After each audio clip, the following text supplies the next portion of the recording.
Major Linda Park had been an Army nurse at the VA Medical Center in Phoenix, Arizona for 3 years. Before that, she'd served 25 years active duty in the Army Nurse Corps. She was 52 years old. Joined the Army at 27, right out of nursing school. Deployed to Iraq twice, Afghanistan 3 times, Germany, Korea. Every place the Army needed nurses who could handle combat casualties and keep soldiers alive when everything was falling apart. She'd retired at 50 with full benefits. Could have gone anywhere, done anything, but she chose the VA because the soldiers she'd treated overseas didn't stop needing care when they came home. They needed someone who understood, someone who'd been there, someone who knew that the wounds you couldn't see were often worse than the ones you could. Linda worked the medical surgical unit, post-operative care, wound management, pain management, helping veterans recover from surgeries, helping them manage chronic conditions from their service. It was good work, meaningful work, but it was also hard because Linda carried ghosts. Every nurse who'd served in combat carried them, the faces of patients who didn't make it. The soldiers who died despite everything she did. The ones she couldn't save no matter how hard she tried. She'd learned to live with the ghosts. Learned to function. Learned to use her grief as fuel to help the ones who were still here. Still fighting. Still alive. But the ghosts never really left. They just waited. Tuesday morning, October 2024, 9:15 a.m. Linda was at the nurses' station reviewing the new admissions for her shift. Standard procedure. Check the patient list. Check their charts. Check their medications and treatment plans. Get ready to provide care. She pulled up the first new admission on the computer, and her entire world stopped. Patient name: Sergeant David Miller, age 38. Admission date: October 15, 2024. Primary diagnosis: chronic pain management. PTSD Treatment Service Branch, U.S. Army. Infantry deployment history, Afghanistan, 2010-2011. Linda stared at the screen. Her hands had gone completely still on the keyboard. David Miller. Sergeant David Miller. Afghanistan, 2010. It couldn't be. It couldn't be the same person. But she knew it was. She knew it in her bones. In the way her heart had suddenly started racing. In the way her breath had caught in her throat. "Linda, you okay?" Karen, another nurse, was looking at her with concern. "You look like you've seen a ghost." Linda's voice wouldn't work properly. "I need to check something. Can you cover the station for a minute?" "Sure, but—" Linda was already walking. Down the hallway. To room 312 where Sergeant David Miller was being admitted. She had to see. Had to know. Had to confirm. Because if it was him, if it was really him, then everything she'd believed for 14 years was wrong. She stopped outside room 312. Took a breath. Tried to calm her racing heart. Then pushed open the door. The man in the bed was thin. Worn. Older than his 38 years. Pain etched into every line of his face. Short brown hair graying at the temples. A face that had seen too much and survived anyway. He looked up when she entered. Gave a tired smile. "Hi, you must be my nurse. I'm David Miller, but I guess you already know that from the chart." Linda couldn't speak. Couldn't move. Just stood frozen in the doorway staring at him. David's smile faded. "Ma'am, are you okay?" "David," Linda whispered. "David Miller, Sergeant, 10th Mountain Division, Afghanistan, Forward Operating Base Kushamand. August 27, 2010. David's face went white. He sat up straighter in the bed despite the obvious pain it caused. How do you know that? How do you know those details?" "Because I was there." Linda's voice was shaking. "I was the Army nurse who treated you. When the IED hit your patrol. When they brought you in DOA. Dead on arrival. No pulse, no breathing. Massive trauma. Everyone said you were gone, but I wouldn't accept it. I worked on you for 47 minutes. CPR, defibrillation, emergency procedures, until finally your heart started beating again. David stared at her, his hands gripping the bed rails. You're Major Park. Oh my God, you're Major Park. You remember? I remember everything. David's voice broke. I remember dying. I remember the explosion. I remember waking up 3 days later and asking who saved me. They told me Major Park, Army nurse, but then there was another attack on the fob. They said you were killed.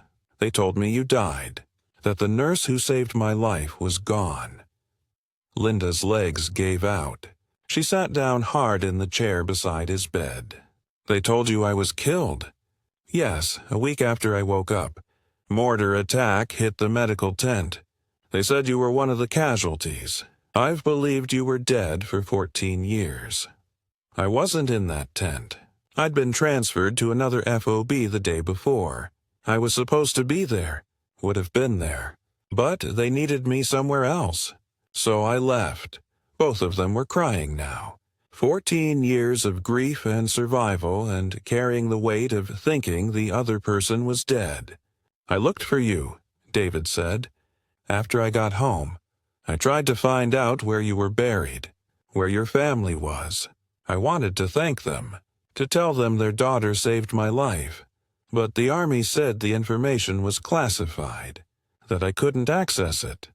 I looked for you too, Linda said. I tried to find out if you survived, if you made it home. But you were transferred out before I could follow up. And then I had other patients, other casualties, and I couldn't keep track of everyone. So we both thought the other one was dead. For 14 years. They sat in silence, the weight of 14 years of believing a lie settling over them. Why are you here? Linda finally asked. What brings you to the VA? David's face darkened. The usual.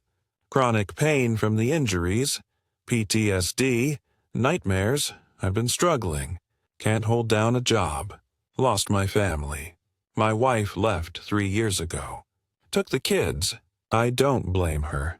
I wasn't the man who came home from Afghanistan. That man died over there. You brought back someone else. David, I've tried everything. Therapy, medication. Nothing works. The nightmares won't stop. I keep seeing the explosion. Keep feeling myself die. Keep waking up wondering why I'm still here when so many others aren't. Linda understood, better than most people could, because she had her own nightmares, her own survivor's guilt. You're here because you survived, Linda said quietly. Because I brought you back. Because you have more to do, more life to live. But what if I don't want it? David's voice was raw. What if I've spent 14 years wishing you'd let me die? What if coming back was worse than staying dead? Linda reached out, took his hand, the same hand she'd held 14 years ago while performing CPR, while shocking his heart, while begging him to come back. Then we'll figure it out together. Because I didn't bring you back just to watch you give up now. If this story of an Army nurse who spent 14 years thinking the soldier she saved had died, only to find him alive and suffering in her own hospital, already has you hooked, hit that like button and subscribe. What happens when Major Park realizes that saving Sergeant Miller's body wasn't enough, and now she has to save his will to live, will prove that some rescues take 14 years to complete. And some soldiers need to be saved twice, once from death and once from themselves. Now let's go back to Afghanistan, August 2010, to understand why both of them carried ghosts for 14 years. Major Linda Park, 38 years old, was the senior Army nurse at FOB Kushamon's medical facility. It wasn't a hospital, just a reinforced tent with medical equipment, but it was all they had. And it had to be enough. August in Afghanistan was brutal. Heat that could kill you during the day. cold that could kill you at night, and Taliban attacks that could kill you any time. Linda had been at Cushimont for 4 months, treated everything from minor injuries to catastrophic trauma, IED blasts, gunshot wounds, RPG attacks, burns, amputations. She'd learned to triage quickly, to make impossible decisions about who could be saved and who couldn't, to live with those decisions even when they haunted her. August 27, 2010. 15:43 hours. A patrol from 10th Mountain Division hit an IED 5 clicks from the fob. 7 soldiers in the vehicle. The call came in over the radio. 7 casualties inbound. Multiple trauma. ETA 8 minutes. Linda and her team moved into action. Prepared the trauma bays. Set up equipment. Got blood ready. Prepared for the worst. The helicopters came in fast. Dust everywhere. Rotors screaming. Medics jumping out with stretchers. 6 soldiers were alive. Critical, but alive. The 7th was DOA, dead on arrival. Sergeant David Miller. 24 years old. Massive blast trauma. No pulse, no breathing. Chest crushed. Internal injuries. Covered in blood. The flight medic shook his head. He's been down for 12 minutes. No response to CPR. He's gone, Major. Linda looked at Sergeant Miller. Saw a kid, 24 years old. Someone's son. Someone's husband, maybe. Someone who'd joined the army to serve his country and ended up on a stretcher in Afghanistan. Get him in the trauma bay, Linda said. Major, he's dead. I said get him in the trauma bay, now. They moved Miller into the medical tent. Linda started working. CPR, checking for injuries, assessing damage. Major, we have 6 other critical patients. We need you. I have him. You take the others. He's been down for 15 minutes, and he's going to be down for however long it takes. Now move. Linda worked on David Miller for 47 minutes. CPR, defibrillation, emergency thoracotomy when his chest wouldn't expand, blood transfusions, medications, procedures that were borderline surgical and definitely outside normal nursing scope. But this wasn't normal. This was combat, and in combat, you did what had to be done to keep soldiers alive. At minute 38, one of the other nurses tried to pull her away. Linda, he's gone. You've done everything you can. Let him go. No. You can't save everyone. Watch me. Linda shocked him again. Continued CPR. Refused to stop. Refused to accept that this 24-year-old kid was going to die on her watch. At minute 43, she felt it. A heartbeat. Faint, irregular. But there. I've got a pulse. Get me a ventilator, now. The medical tent exploded into action. What had been a hopeless case suddenly became a patient who might survive. Miller was stabilized. Medevaced to Bagram, then to Landstuhl, Germany, then to Walter Reed. Linda never saw him again. Moved on to the next patient, and the next, and the next. 3 days later she asked about Miller. Was told he'd woken up. Was going to survive. Would need extensive rehab, but would live. Linda cried. First time she'd cried in Afghanistan, because she'd saved him, brought him back from death, given him another chance. 4 days after that, Linda was transferred to another FOB, emergency reassignment. They needed experienced nurses elsewhere.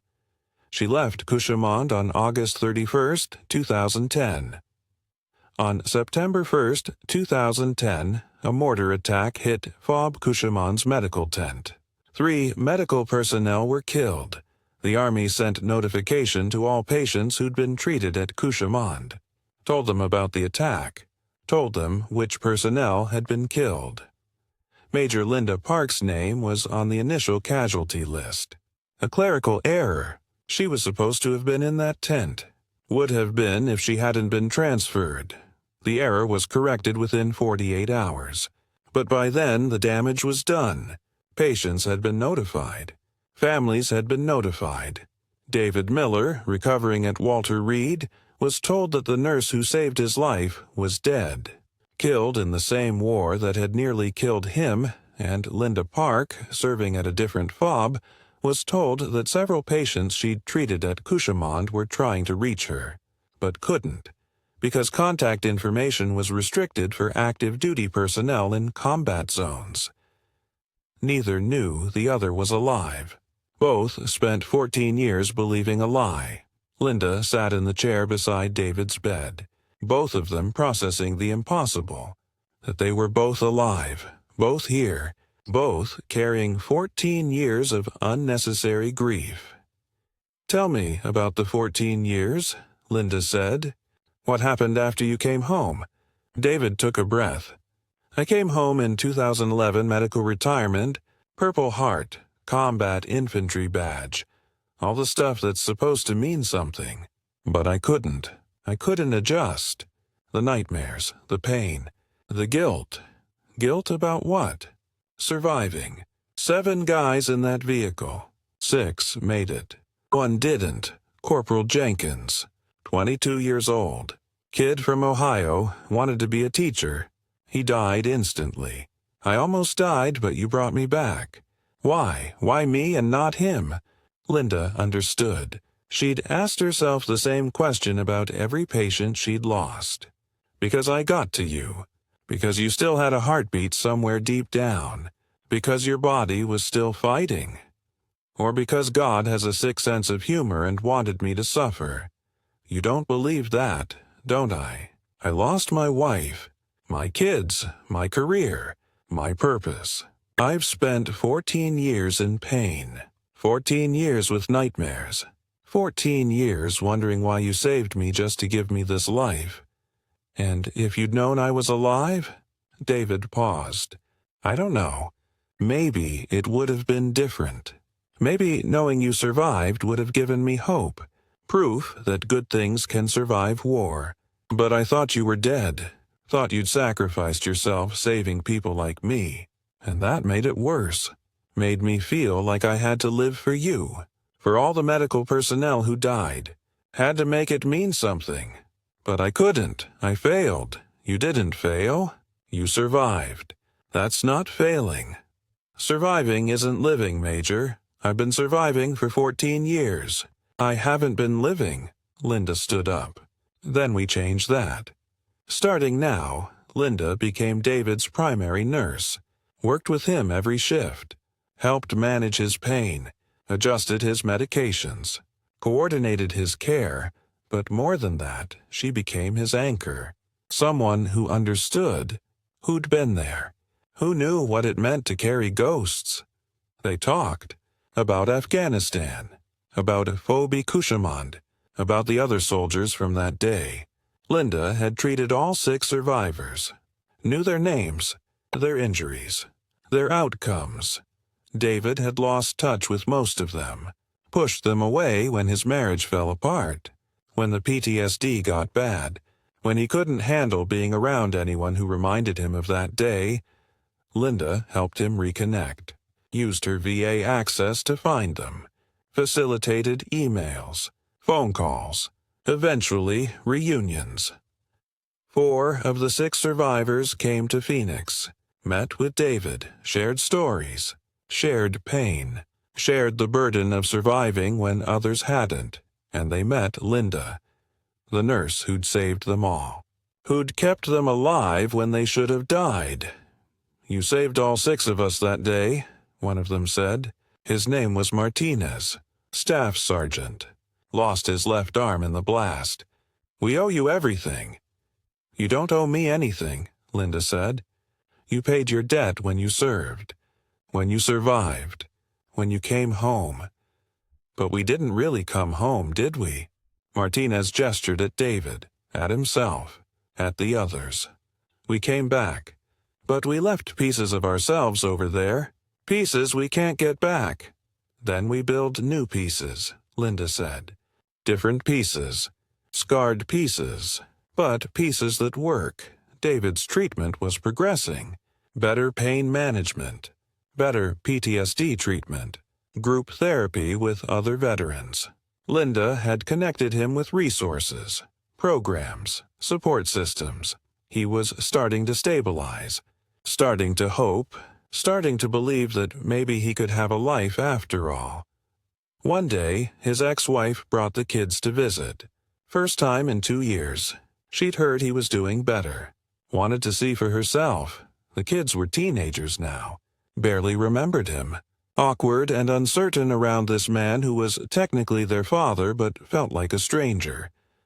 Linda gave them space, but stayed nearby, in case David needed support.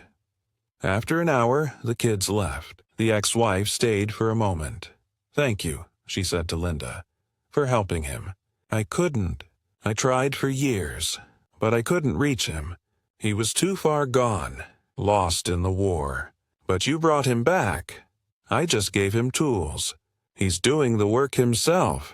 No, you gave him hope, proof that it's possible to survive and live. That's more than tools.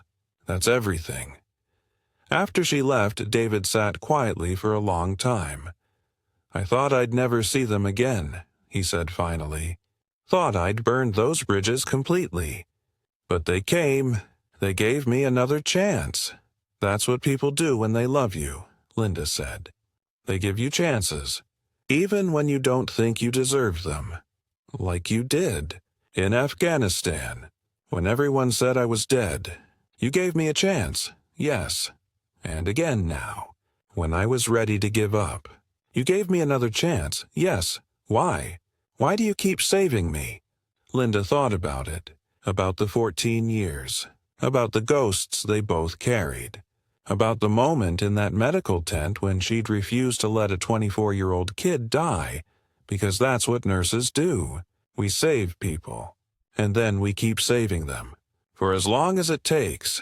David was discharged from the VA program, stable, managing his pain, managing his PTSD, working part-time as a peer counselor helping other veterans. He and Linda stayed in touch, not as nurse and patient anymore, but as friends. Two people bonded by shared trauma and shared survival. On the anniversary of the IED attack, August 27, 2025, they held a memorial for Corporal Jenkins, the one who didn't make it, the one they couldn't save. All 6 survivors came. Linda was there. Jenkins' family was there, his mother, his sister, people who'd spent 15 years grieving. They planted a tree at the VA Medical Center, a memorial tree with a plaque, Corporal Michael Jenkins, U.S. Army, 10th Mountain Division, died August 27, 2010, Afghanistan.